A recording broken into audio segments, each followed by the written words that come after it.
Welcome to Mystery Infinity, your gateway to the realms of the enigmatic and the legendary. Today we invite you on a captivating journey back in time to an era of chivalry, valor, and enchantment. We're delving into the mystical world of King Arthur and his Knights of the Round Table, a saga that has enthralled and inspired for centuries.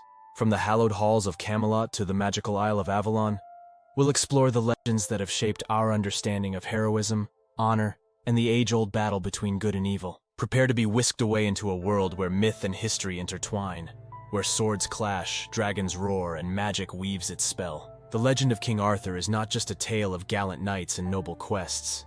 It's a rich tapestry woven with the threads of folklore, fantasy, and real historical mysteries. So saddle your steeds, brave adventurers, and join us at Mystery Infinity as we uncover the secrets and stories behind one of the greatest legends ever told. The journey into the legendary world of King Arthur and his Knights of the Round Table begins now. King Arthur, the once and future king. In the mist-shrouded annals of legend and lore, few tales capture the imagination quite like the story of King Arthur, the once and future king. Our tale begins, as many great tales do, with a bit of mystery and a dash of the miraculous. Arthur's story starts not in a grand palace, but amidst whispers of enchantment. Born to Uther Pendragon and Igraine, his very existence was shrouded in the magic and machinations of the wizard Merlin. Arthur's birth was just the opening chapter in a life destined for greatness, albeit with a fair share of mystical meddling.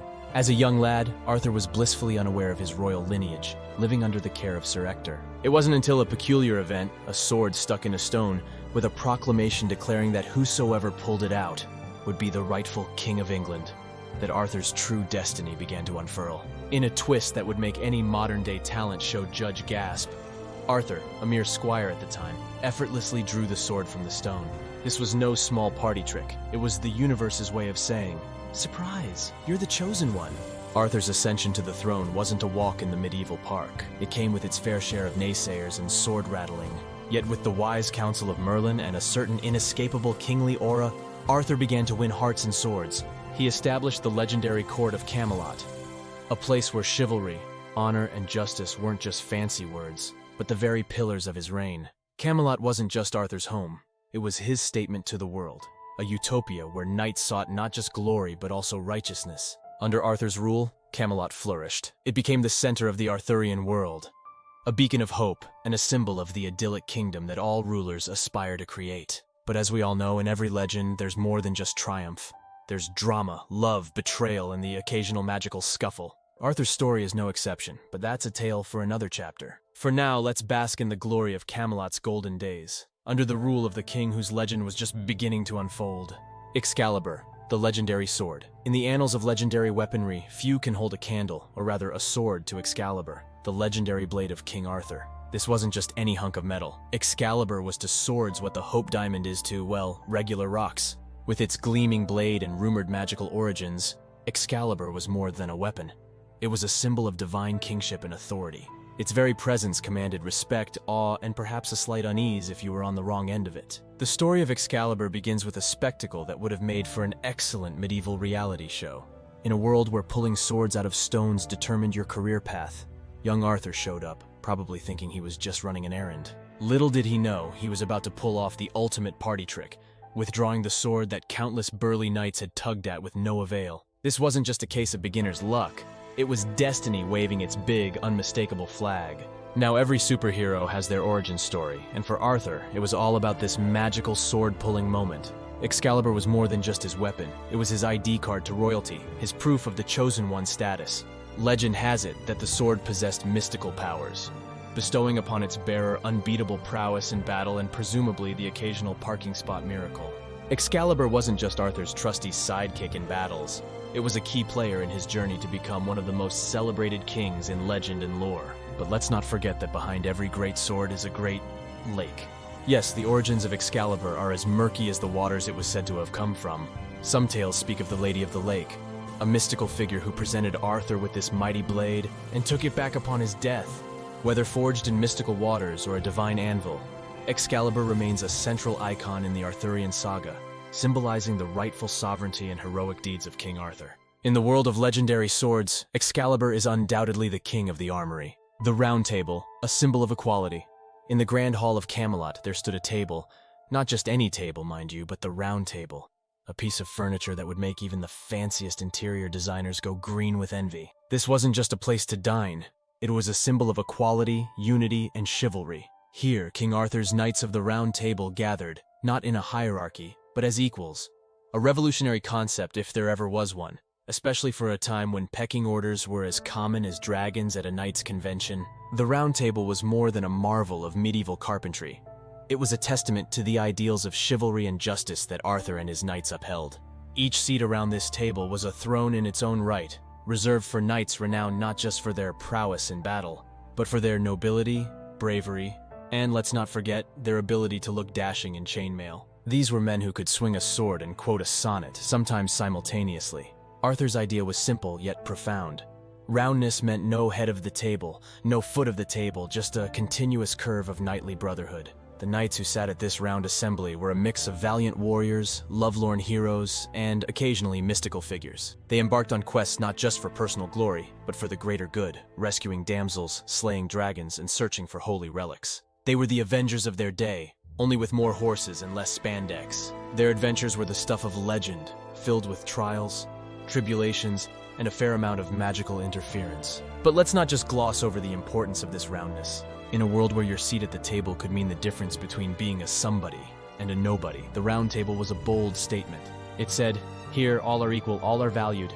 It was this ethos that made the Knights of the Round Table not just a band of warriors, but a symbol of unity and righteousness. Their legacy is a reminder that when it comes to true leadership and camaraderie, it's not just about having a seat at the table. It's about making sure that table is round. Merlin, Lancelot, and Morgana. In the riveting drama of King Arthur's tale, some characters shine as brightly as polished armor, while others lurk in the shadows with motives as murky as a foggy moor. First up, Merlin, the wizard who could probably give modern-day tech gurus a run for their money with his own brand of ancient wisdom and magical know-how. Merlin wasn't just a bearded sage with a penchant for mystic arts.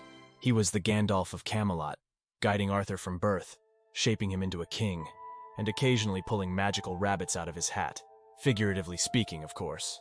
Then there's Sir Lancelot, the poster boy for chivalry, and quite possibly the medieval heartthrob of Camelot. Lancelot was the epitome of knightly virtues. Brave, strong, and gallant.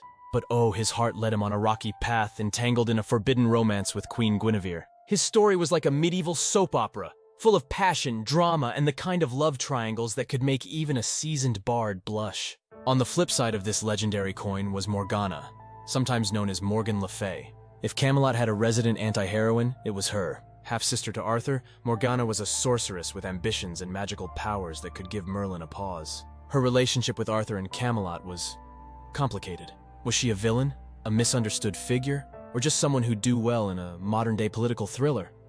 Morgana's enigmatic nature and formidable magic made her a wild card in the Arthurian saga. These key figures, Merlin, Lancelot, and Morgana, were more than just names in a tale. They were the heartbeat of the Arthurian legend. Merlin with his wisdom and magical prowess, Lancelot with his chivalrous yet troubled heart, and Morgana with her complex blend of power and mystery. Each added layers of depth and intrigue to the story. They were the friends and foes who shaped Arthur's reign, for better or worse, and their legacies are intertwined with the very essence of what makes the legend of King Arthur a tale for the ages. The legacy of Camelot. As we draw the curtains on our journey through the mystical lands of Camelot, it's clear that the legend of King Arthur is more than just a story etched in the pages of history books. It's a narrative that has transcended time, weaving its way into the tapestry of modern culture. From blockbuster movies to Broadway musicals, from comic books to video games, Arthur's legacy is everywhere, proving that good stories, like fine wine, only get better with age. The tale of Arthur, with its blend of magic, romance, and heroic feats, continues to captivate our imaginations and fuel our fantasies. It's a story that asks the timeless questions. What does it mean to be a just leader? How does one balance power and compassion? And let's not forget, how does one deal with family drama when half your relatives are either magical beings or plotting your downfall? And now, dear viewers of Mystery Infinity, we turn to you. What part of Arthur's legend fascinates you the most? Is it the mystical allure of Merlin, the tragic love story of Lancelot and Guinevere, or the moral dilemmas faced by Arthur himself? Share your thoughts in the comments below. Dive into the discussion and let us know which Arthurian tale resonates with you, or perhaps share a legend of your own. Before you embark on your next quest, don't forget to hit that like button. Share this video with fellow seekers of legend and lore, and subscribe to Mystery Infinity for more thrilling explorations into the mysteries of the past and the legends that continue to shape our world. Remember, in the realm of stories, every ending is just a new beginning, and the legacy of Camelot is an adventure that is forever unfolding.